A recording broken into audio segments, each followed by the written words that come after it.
Welcome back to Midlife at the Mailbox. We're so honored you tuned in to the finale of our first season of our podcast. Wait, hold the phone. I'm sorry. Did I just hear you say season one finale? Yes. Oh my gosh. I can't believe that we have written, produced, and recorded a dozen episodes. I know we talked about this last episode, but it's still just really a pinch me, pinch us, pinch the mailbox moment. We want to know what your favorite episodes are. Yes. So, Yes, listeners, drop us a DM on Instagram, Midlife at the Mailbox. Tell us about your favorite episodes. We've covered a lot of different topics this season, so we want to know. Because we want to know. never in our wildest dreams, and when we proposed this question about, or this concept of starting a podcast, did we ever think we'd end up here, right? A dozen episodes Never. in, closing out our first season, and on top of it, we have a guest who's not related to us. Woohoo! He's a midlife board game designer. I mean, how perfect does that get? I can't wait for you guys to meet him. Awesome. Well, I'm excited to have our guest. I've been working on getting him and all of us actually coordinated with the time. But before we jump into that, I just wanted to say, we live in this society that is filled with game playing. We've got sports games and video games, there's mobile games, dating games, the list goes on. However, when was the last time you played a real board game? And have you heard the phrase meeple before? And I did not say meatball. I said meeple. Well, I always learn something new on the podcast. That's part of the reason we're doing it, right? But Meeple, I have never, before you guys go out and toggle out of our podcast to Google it, keep listening because we're gonna cover all of it and more. Our special guest today was obsessed with the idea that he wanted to design a board game.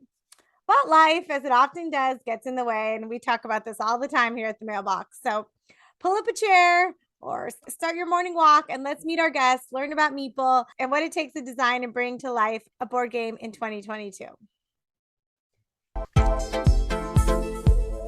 Thank you so much for joining us for another episode of Midlife at the Mailbox. Over 6 years ago, during a chance meeting at our neighborhood mailbox, two strangers met and a new friendship blossomed into something bigger. Although we no longer share a mailbox, we're closer than ever in real life. This chance meeting in our neighborhood mailbox inspired a friendship, a business relationship, and now a podcast. So come along, let's listen in. Hey, hey, hey, mailbox listeners. I know I'm excited for this episode number 12 today, as I love a good game night. What about you? In our family, they always involve some belly laughing and arguments over who's cheating. Plus, I'm thrilled to reconnect with an old coworker of mine and newly dubbed board game designer. Denise and I will introduce you to him shortly. But before we jump into those introductions, Denise, do you have any fond memories or stories, little anecdotes that you'd like to share for your midlife moment about board games? Well, I sure do. My family and I love board games, and we actually do play games a lot in general. And there's in particular when I always think of board games, it reminds me of my granny or my mom's mom.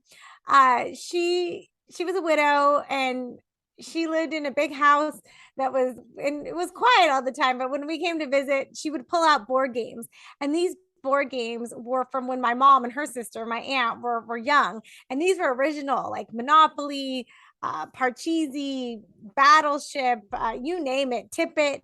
There was all kinds of games. She had them. We pulled them out. And we'd play them, and taught me a lot. She even played card games too. It just depended what she was in the mood for, or what we were in the mood for, and it was really fun. And I have that fond memory of her. And I don't always talk about her a lot, but that's always something that comes to mind when I think of games. And she kind of instilled that board game love of board games with us. And then my mom has continued on that tradition because she did keep a lot of the board games that were, my granny had kept, intact. And so my mom has them and now she plays them with my children. So it's kind of a full circle midlife moment when I see the games being played. So That's and we really always special. used to snack on Nilla wafers when we ate those. So it always reminds me of being at Granny's house. Does your mom But still keep a box of Nilla wafers? I know, no, my mom, not as much. My kids do like them, but yeah, not as much. She has Grammy crackers, wheat thins. Those are popular. That's Everyone's got to get their own twist. But, hopefully one day when I don't I, know. yeah, I don't know how I go. Wheat thins, Nilla wafers, a healthy cracker, a sweet we're in, cookie. yeah, we're keeping it real here, but yes. But, Oh, that's really special. yeah, but Those are what about good you? memories. Yeah, what about you, Amy? What do you have any game nights or fond memories of games that you want to share? Yeah. So Caleb and I actually play a lot of cards, various card games. He's very into, if I would let him like play poker all the time, he would be very into playing poker. We've been playing board games together since he was really little. My story today involves my family that is out in Denise's area. And that is when we would get together for Thanksgiving. My sister and or I would bring our favorite game, catchphrase. If you've played it, then you know that there is a little unit that you pass amongst all of the people that are playing. So you kind of sit around in a circle. It's timed, and there are different categories, and you're trying to like guess a clue without saying the word that is on your screen. I'm going to set the stage. We've all had some drinks for Thanksgiving. Our bellies are filled with turkey. We're biding the time between dinner and dessert, and we all sit down and we start playing. All sit down and start playing catchphrase, and everybody's doing great. We're having a good old time. We're laughing hysterically till like you're laughing so much that like you like start coughing. That's how funny things are. But my uncle gets the unit, and somehow he thinks that he sets the timer, but we soon realize that he doesn't. He starts shouting his clue, which is entertainment mag. And we're like, what are you talking about? What entertainment mag? Like, none of us, there's probably, I don't know, 10 of us, and none of us have any idea as to like what he's like shouting about. And so his time runs out, doesn't win that round. And he's like, it's variety. And we're like, variety? That's not like a clue. That's the category. Like we Oh my just God. So he was confusing the like Hollywood trade yes. publication, the daily publication, the variety with Yes, the variety yeah, with the category. So very funny. I hope that we can get to play that again soon.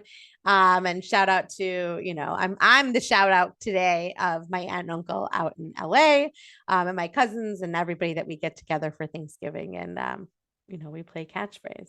It's super That's fun. so sweet. Yeah, I met Larry's wife and she was so sweet. Yes, yes. Before our intro, we wanted to hook you in with the word meeple. What a hysterical word to describe the little wooden character representing the player in many board games. It's a combination of my and people, meeple, and it's who you laugh and cry over depending on the dice you rolled or the game you played. This is a good segue into our midlife guest, Brad Smith. He's a combination of a media director by day and a board game designer by night, or as you might like to call him, a board game MD. 8 years ago, I worked for a company out of Austin and remotely met Brad Smith. We've probably met in person maybe a handful of times, but of course, had to be connected on Facebook. One day back in June, while endlessly scrolling through Facebook, I came across a post that he had shared. We did it. It exclaimed. I read further. I commented, and here we are today to chat about his we did it moment. I like that. We did it. That's fine. Isn't that fun? That was the caption on his Facebook post, announcing his board game. Brad in his day job is the senior director of media for Builders Digital Experience, where he gets to shine as an experienced producer and director in the new home building industry. By night, his side hustle, as you might have already guessed, he has become a board game designer with his game Talkative, selling now on Amazon. So fun. So fun. This is like the perfect like melding of your two worlds, right, Amy? Yep, I love it. Well, welcome, Brad, to the mailbox. Thank you for having me. Let's kick off this interview. You shared that it took you over 3 years to bring this game to market. And if you listen to episode 2, you can probably guess my question. We're dying to know. Tell me your story.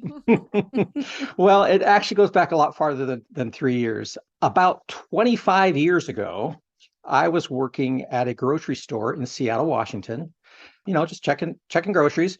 The guy that invented Pictionary Rob Angel came through my line.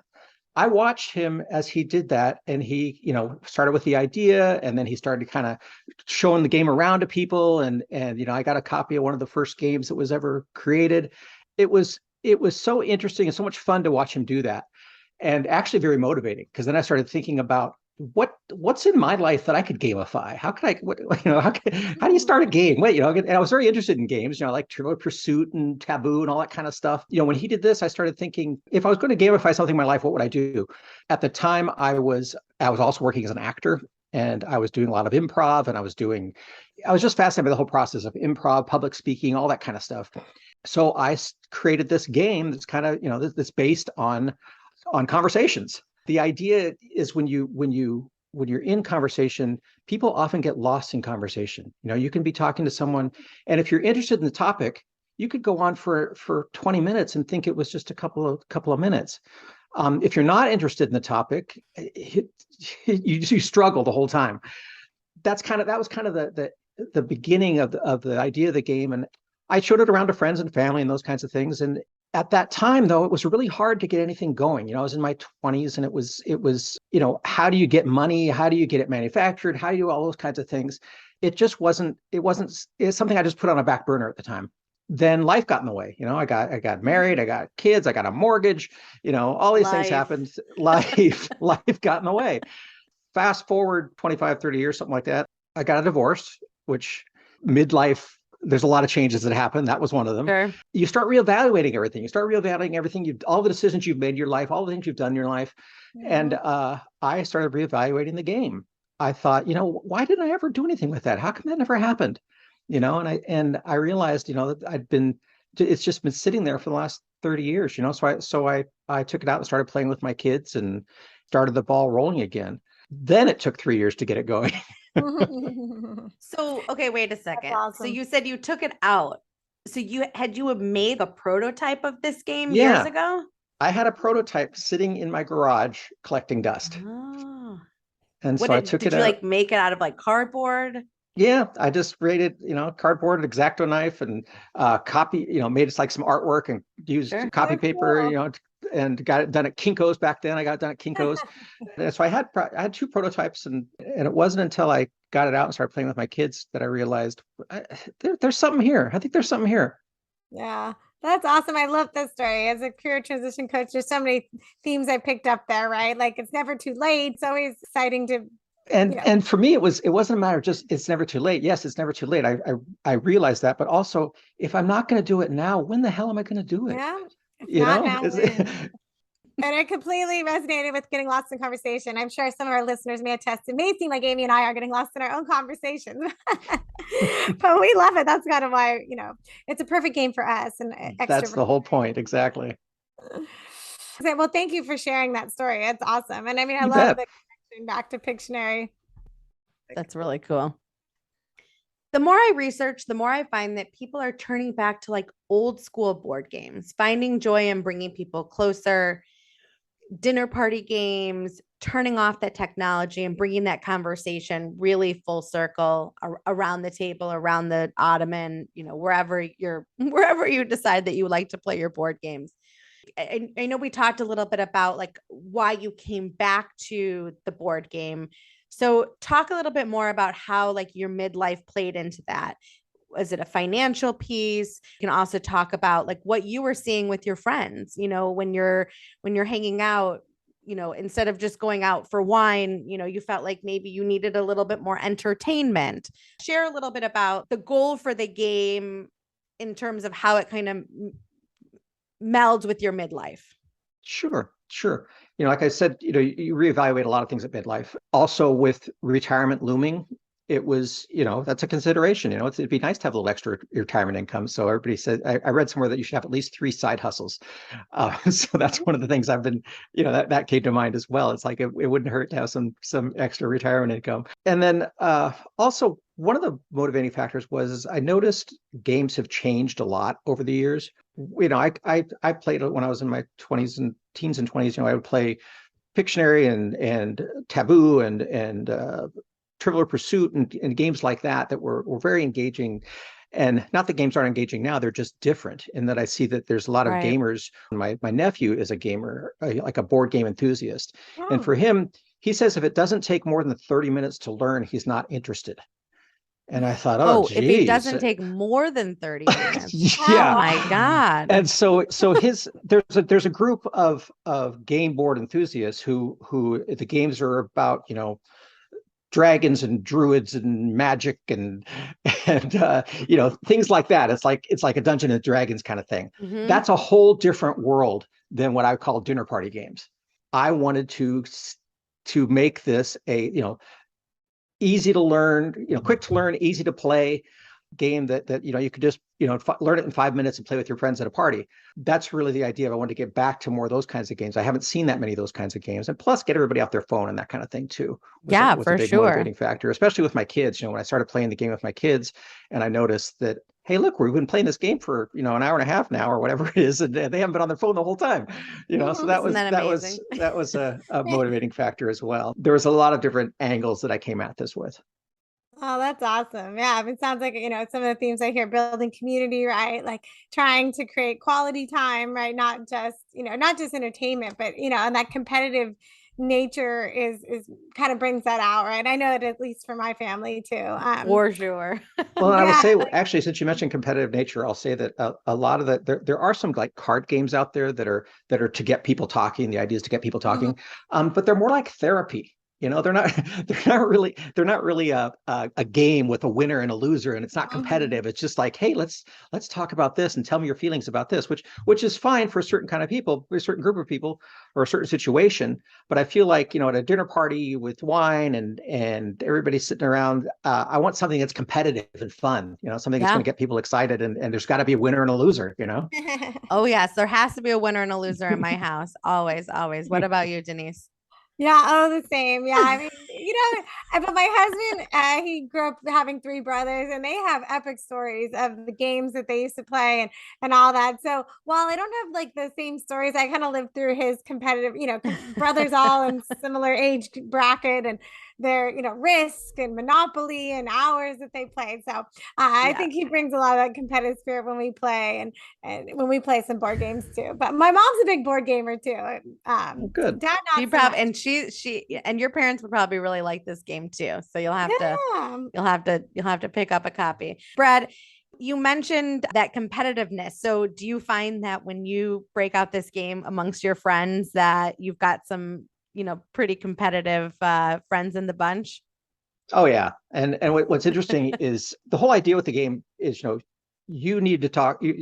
One person gets a subject, and then they talk about that subject for, you're trying to get to exactly 2 minutes. You get your chat box based on how much you talk. You can't see the timer, so you don't know how long you're talking. And the other people are trying to get you to talk over 2 minutes, so they engage you in conversation. It may be your turn, your subject. They'll chime in and start talking to you about that subject to try and get you to talk longer than 2 minutes. Because if you go over 2 minutes, you start losing chat bucks.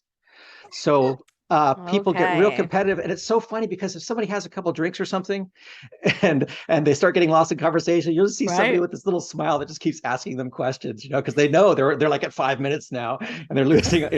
Ask them another question. It just goes on and on. So there are people who really understand that strategy, and will just take you for a ride. It's great. For sure. Okay, so let's recap that. No, go ahead, Denise. I envision in our break that between season 1 and season 2, Amy and I need to have it. We're going to be on different teams though, and we're going to be on different teams because her and I can both talk more than 2 minutes on any given subject in general. So we can talk to a wall. Well, that's what's nice too, is that the recommended length is 2 minutes. So you're trying to talk for only 2 minutes. So people who talk a lot have a hard time, and people who don't talk very much need the other people to try and get to the 2 minutes. So there's a limit, there's a max and a min. Okay. Yeah, because if you go over 2 minutes, you'll start losing chat bucks. So I'm actually recommending the ideal time you should talk, which is 2 minutes. 2 minutes. Okay, wait. So that's super crazy. And then I want to recap how this game is played. But when I worked at Groupon a zillion years ago, I was in sales, which is where my career had really started. We had at one point we had this big monitor and like a clock. And that was like a goal, is you have to be able to at least have somebody on the phone for at least 2 minutes. And do you know how long it is to sometimes make a sales pitch or to get somebody on the phone? You really were excited about those calls where you had to like wait for the decision maker to get on the phone. Right. Because That's 2 great. minutes could be an insanely long time while you are trying to sell a Groupon or just sell anything. Well, and that's why I say with the game that it messes with that time warp that can happen while you're just talking. It's because like I say, if you're interested in a subject, 2 minutes will fly by. If you're not, 2 minutes, you'll struggle talking for 2 minutes. And what's interesting is I've had people who, if someone talks a lot, is very talkative, it's not a problem for them to play the game. But I've had introverts tell me that it was fun for them as well, because you don't have to talk the whole time. You could just say, one or two things, and then everybody starts chiming in and talking with you. So for people who don't talk a lot, they don't have a hard time because people are helping them get through it.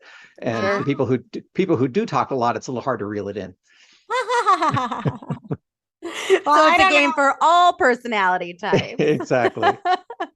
So the main purpose of the game is to talk for 2 minutes, and do you start with a certain amount of, do you call them chat bucks? Yeah, everybody starts with 5 chat bucks. Okay. And you roll the dice, move your guy. Basically, there's instructions on the board that you actually have to, either gain or lose chat bucks or whatever. Or if you get this many, if you get close to 2 minutes, you'll get extra chat bucks and all this kind of stuff. Okay. So there's little kind of incentives on the board that help. But then basically you take a card and you pick a subject that matches the roll of your dice. There's, subjects listed on the card. You start a conversation about that subject, and you don't have to.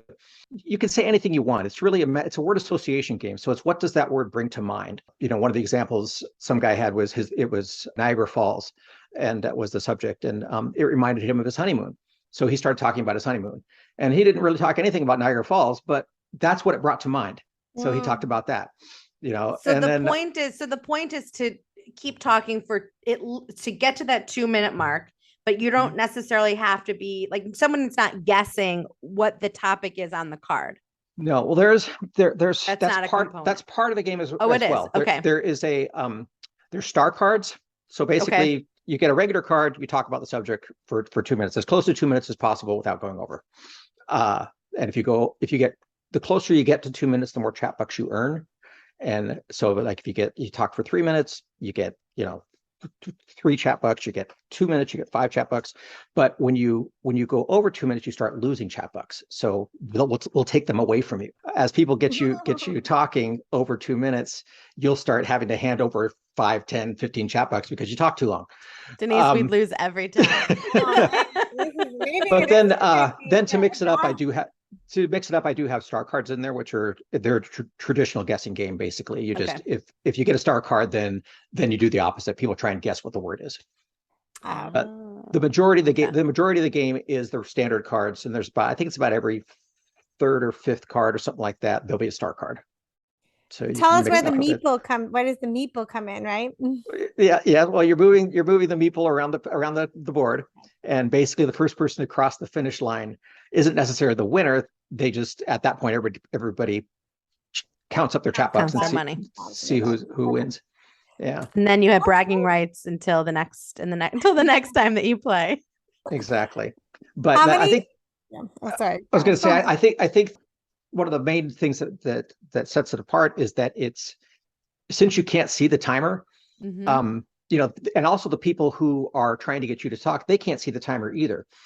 So really, nobody knows. They're just trying to guess that they're close to 2 minutes or guess that they're over 2 minutes. And then you just basically say stop. Somebody stops the timer, and the amount comes up. So is that a technology component on yes, your phone? It is. The timer. It's in the app. So there's when you get the instructions, you download the app onto your phone. Got it. Okay. And that has the timer, and it also tells you. You can have someone to keep time, sure. Anyone can do it. Anybody who wants to have the phone and do it is fine. There is usually a banker too that hands out the chat bucks. Oh, that would be my son, the banker. Yeah. The banker. He will kick your butt every time in Monopoly. What's the ideal game amount of players, right? How many players should you can play anywhere from 2 players to 10 players, but I think 4, 6, 8 is probably about right. Something like that. Okay. Yeah, so in that dinner party idea, right? For sure. Yeah, exactly. And I have found that I may make an upgrade to the next game is that if you have over 10 people, it's a good idea to use 2 dice because it speeds up the game. Because if you have over 10 people and they're all taking 2-minute turns, it gets long. So Yeah. I've changed it now to where I think that I'll include an extra dice for if you have a large group.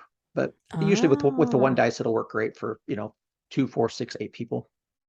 That's awesome. Gives you Okay. about an hour or so game or something like 30 minutes to an hour anywhere in there. Oh, that's great. cool. That's Yeah. great. Yeah, that's great for a dinner party too. Okay. Kind of goes along too with the global game market, right? Board games were valued in 2021 in 13.75 billion, Brad. That's a big market cap, right?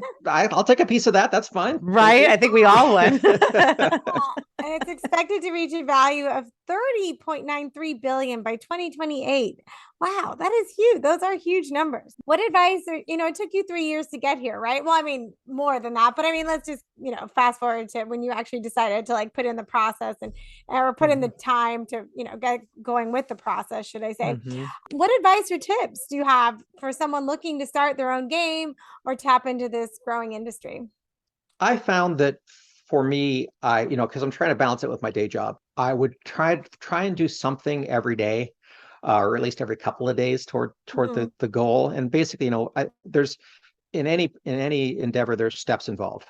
What's step one? Okay, can I get step one done? What's step two?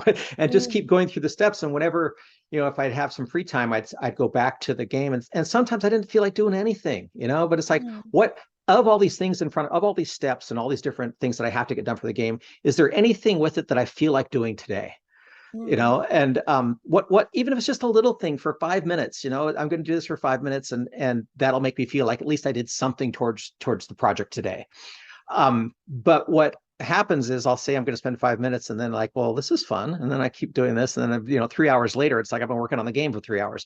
It just kind of evolves that way. But I think, You're in your flow. You're in your You're in yeah, your flow and you found something exactly. that brings you joy, which is Yeah, great. it's very fun to, and I always, that's my thing is I'll just say I'm gonna go work on the game for a while. It's just one of those things that I there's always something to do, and there's always something that I can do to, now that it's out, I can work on marketing it, and what can I do towards marketing this time?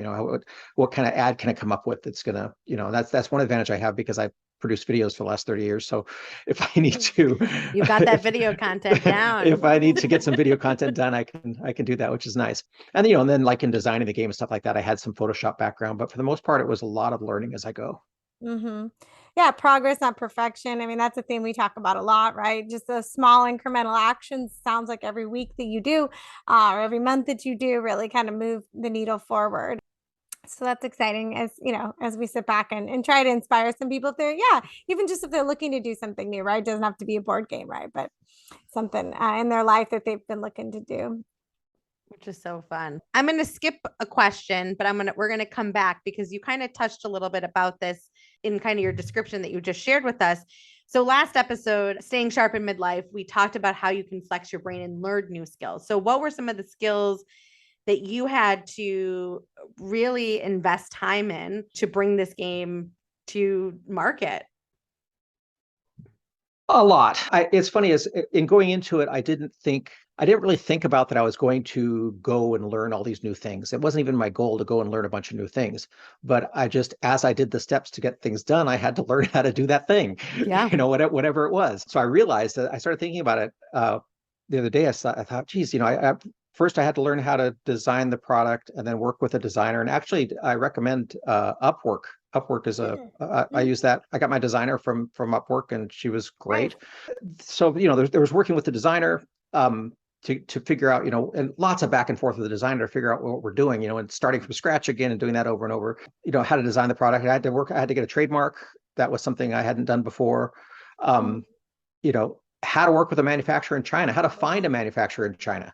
And I only picked China just because it's really the only way to get it inexpensively, to get it cheap enough, because it's, when you're getting something done, and, I'd love to try and get it done in America at some point, but for the first run, I went with China. There was with that, there was, I had to build an app. There's an app the app has the timer.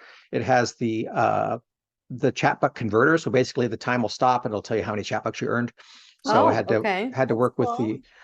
I had to work with a guy from Upwork, a different person from Upwork Okay. that I got for that, and then how to get the product on Amazon. I there were so many things involved in getting the product successfully on Amazon. I was just amazed at and Amazon's good. They have a lot of videos and they have a lot of things to help you learn how to do it, but it's a real education on getting your product on Amazon and how to do it properly and how to get it from China to Amazon and how to import it. There's things you have to have a made in China sticker or they won't accept it.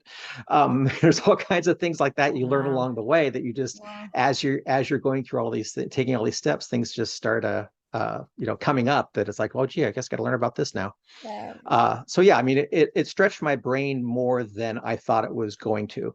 There was a lot of things to learn along the way, and I'll say there's money spent along the way, but it was money spent over time, so Sure. it's not as painful.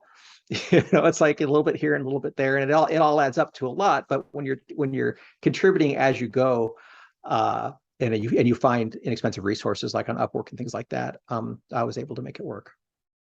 That's awesome. Interesting. Yeah. And so did you find that you were stalled at all because of COVID with like Oh yeah, manufacturing out in China? manufacturing in China, exactly. They shut down right when I was doing my first initial prototypes with them. They shut Mm. down for about a month, so everything was on hold until they Until came back they, up again, and they just went completely dark for quite a while. And somebody did send me an email and say that they're closed down for COVID and they'll get back to me. But Mm. yeah, well, that that that was slowed nice. slowed yeah, that slowed things down a lot for sure. I was just gonna say I think the game would have come out a year earlier if it wasn't for Got COVID. it. Got Yeah. it. Okay. So you said, so designer you found on Upwork, tech you found also on Upwork, legal. I'm assuming you maybe had a friend or somebody that could help with the trademarking. Yeah. Um, how did you go about like the manufacturing piece that, you can find a lawyer, you can find, but that to me seems very, that's very interesting. So Well, it's talk a a little lot of bit people. about that. Yeah. Like talk a And little I bit feel about like a that lot of people process. get stopped up on that question in Shark Tank, Yeah. right? Watch a lot of Shark Tanks. For me, I just went to the Google The and Google. We love the searched Google. for board game manufacturers China, Oh, and wow. and And How's that for and some SEO? and a lot came up, surprisingly, and I guess not surprisingly, but I also went to a lot of forums and Reddit and things like that to find what game manufacturers came up. Like there's a site called Board Game Geek, Okay. and I kind of looked around at people making comments there and just kind of, and as you start looking through all these things, a lot of game manufacturers start popping up. I got mine done here, I got mine done there, I got my lot of different. So basically, it came down to, it was probably about 4 or 5 manufacturers' names that I heard a lot, and I felt like, well, geez, if I've seen 20 or 30 people mention these same 5 manufacturers, I'm sure they're probably good to go with. So Sure. that's where it ended up, and then it was just a matter of finding one that would do a small enough run for me. There's some like, well, we'll do 10,000 for you, and it's going to be 100 grand, and you know. So it was, but I was actually able to find one that would do a very small run for me. So So what is that a helped out a small lot. run? How much is how Five many? 500 games, just Okay. 500. Okay. So that was affordable. Yep. And then what does that look like in terms of like a reorder? So we sell through all these 500.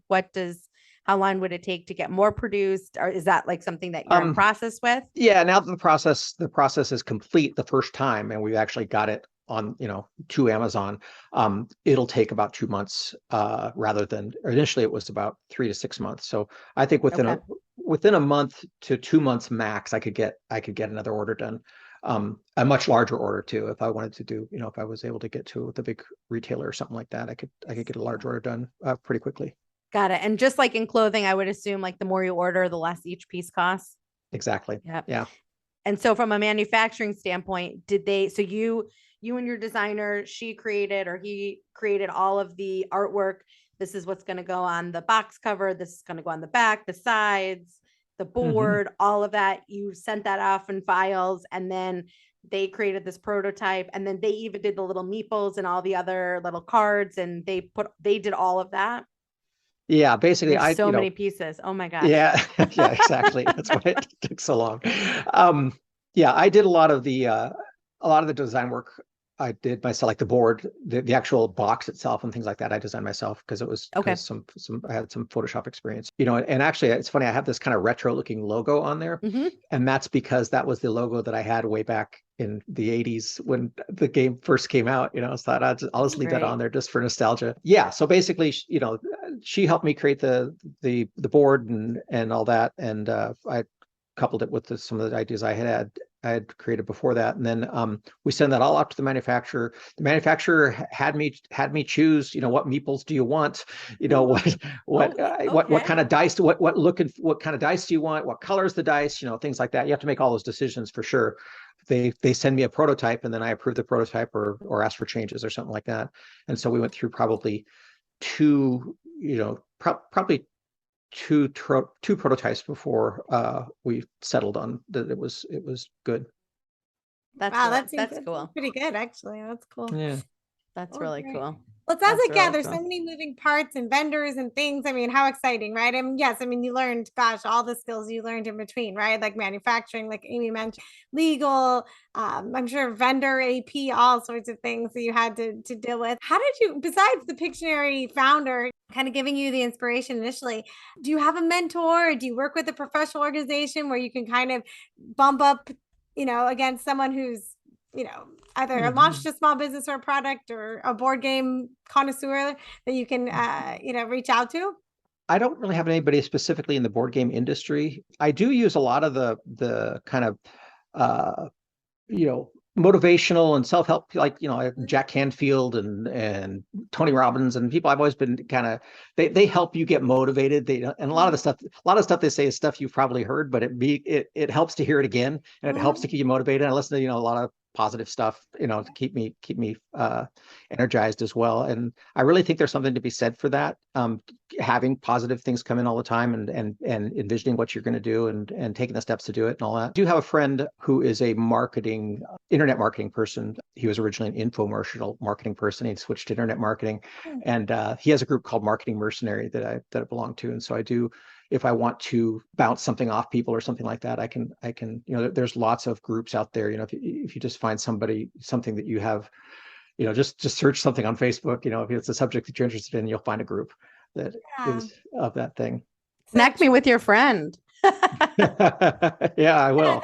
The camaraderie, the community, right? You're not in this alone. I mean, I think those are some of the themes of having a mentor, like you said, a community group, the Marketing Mercenaries. That sounds great. Trying to, when you want to give up, positive psychology, those things help. That Denise's, that's her all day, every day.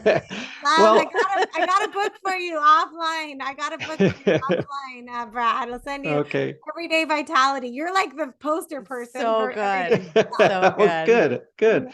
Well, the other thing I'll say, you say, you know, you're not in it alone. I think it does. I don't think it's good to do anything alone, you know, and I think any kind of project or whatever alone, because I had my son was involved with me in this quite a bit. I'd bounce things off it because it's really nice to get a younger person's perspective on things, you know. So I had him, you know, we discussed what was going to be written on the board. We discussed, you know, how the game plays, and we discussed, you know, the look and feel of things. I remember him counting through cards to see which texture of cards felt best, and, you know, all kinds of things where, you know, and then actually sorting through the words, you know, I had another friend that helped me with the words, because I had written up all these words and all the subjects, you know, that you're going to talk about. You have to make them have broad appeal. You can't have anything that's, you know, I don't know whether I was trying to prove that I was smart or what I was doing. I was putting a lot of $5 words in there, and you don't really need to do that. You know, it's like, I'm not trying to prove anything. It's just, you're not trying to, you're not trying. Yes, you're not trying to stump people. You're trying to get, you know, words that everybody's familiar with, and, you know, and so I had somebody go through and just nix a bunch of words for me and say, get rid of that. You know, why do you have that in there? What are you trying to prove? It's like, yeah, okay, I get it. You know, you need to have something that appeals to a broad audience. Yeah. Keep it simple. Keeping it simple. All right. So I saw that you are looking to add, so on, continuing with the trend of like your cards. So I saw that you're looking to add new additions Talkative Sports and Talkative Kids, which is super exciting. So yes, in thinking of those, right, how did you come up with the topics for your questions? So I guess they're not really questions, it's more that they're words. And so it was just like, you're sitting around drinking a little, I don't know what's your drink of choice? Red wine usually. Yeah. Okay, so you're sitting around, you're drinking your red wine, and you're like, I think that this would make like really good topics of conversation. So is that like kind of, and then you started a list? Is that how you came up with the topics? Well, I originally came up with the topics 30 years ago, so I'm having trouble. I remember at one point, I think I went through a dictionary and just kind of kept looking for words that popped up that made sense. That I think I would try and make the star cards a little harder. The little something that's a little harder to explain. So I kind of went through and just kept going. Every day do a little bit more. Every day do a little bit more. Just looking up words and. I've started the process for those two. I'm actually working on other versions as well. But that might be down the road a ways. But right now we're working on the sports version and the kids version. For sure. That's really cool. Okay. So for talkative kids, you need to use the word bra. Yeah, exactly. Yeah. Yeah, bra. But apparently I said that when we were listening to the podcast from last week in the car, and my son was like, "You're saying it wrong." And I'm like, "What? Is it so sus?" That was another one I left out. That's what they say. He's 10. Yeah. Anyways. I do hear that. I hear that one. Yeah. So the that's really interesting in terms of how you came up with the topics and kind of nix some to get them. So what's it like to balance your other commitments? Did we talk about that? Yeah. No. So yeah, what's it like? Yeah. So that's a good question. Yeah. I coach so many day job. People. Yeah, I coach so many people who want to start something on the side, but they have to keep their financial obligations, right? Or quote unquote their day job.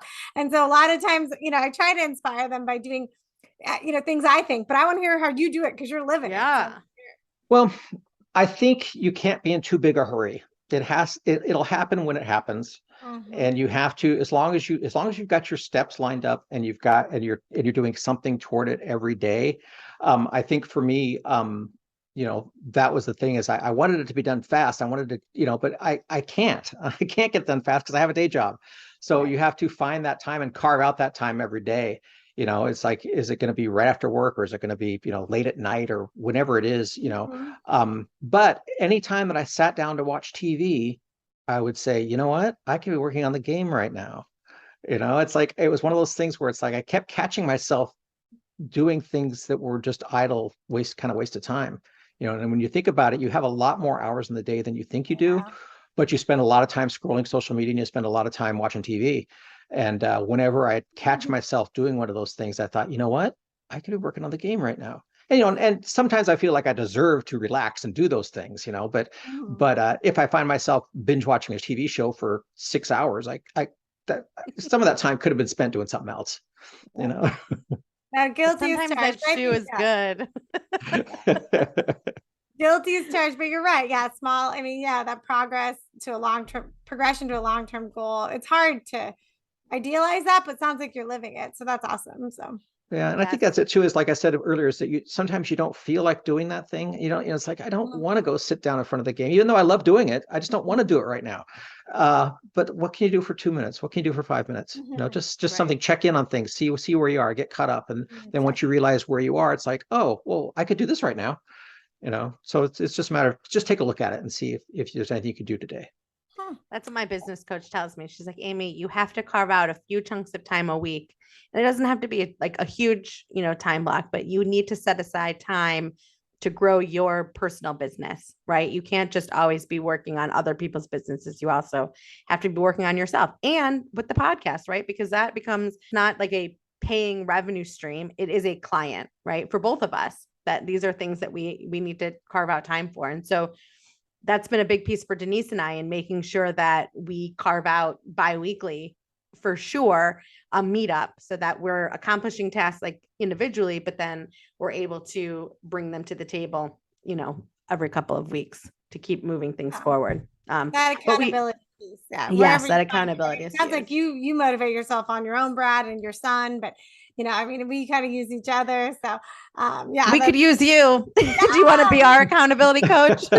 Yeah, I'll call you every night. When I'm watching Real Housewives on the couch, I'm gonna be like, Brad would tell me I should be working on the podcast around my what would Brad do? Yeah, great. I'll get a t-shirts made.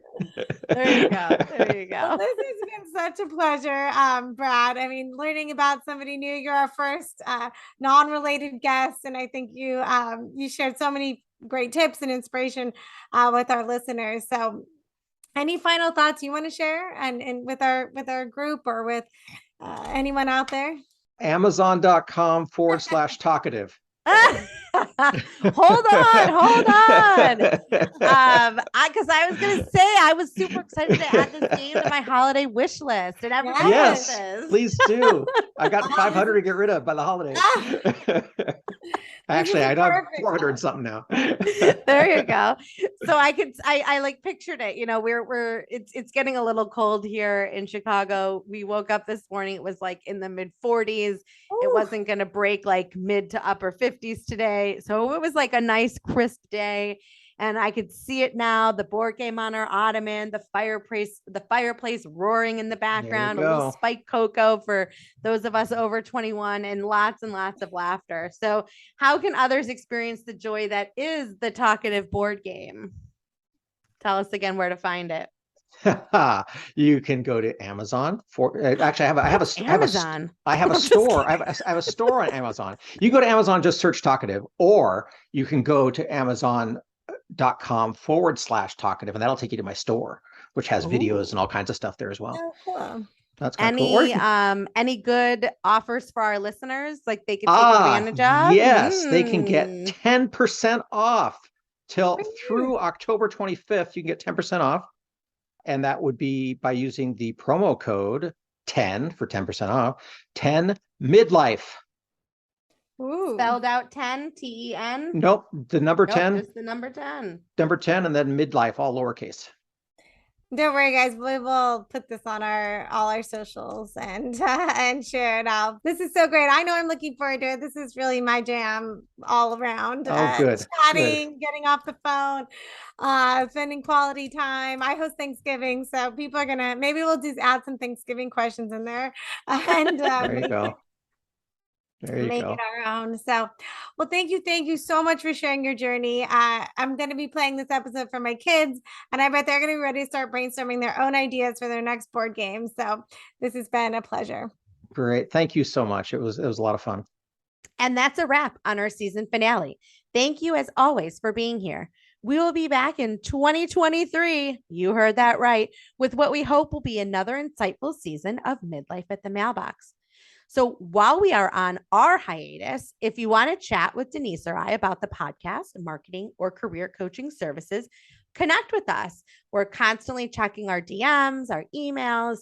And so any way that you can reach out, we would love to chat with you.